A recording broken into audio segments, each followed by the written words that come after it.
राधा रोई रोई कान्हा के लिए, जितना राधा रोई रोई कान्हा के लिए, कन्हैया उतना रोया रोया है सुदामा के लिए।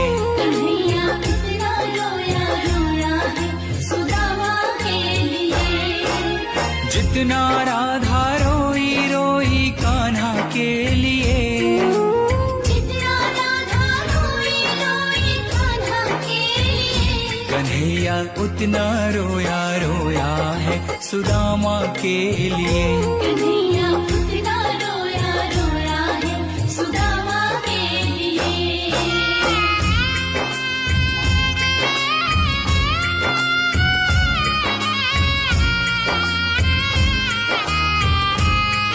जब मित्र सुदामा द्वारिका नरेश श्री कृष्ण के द्वार पर पहुंचते हैं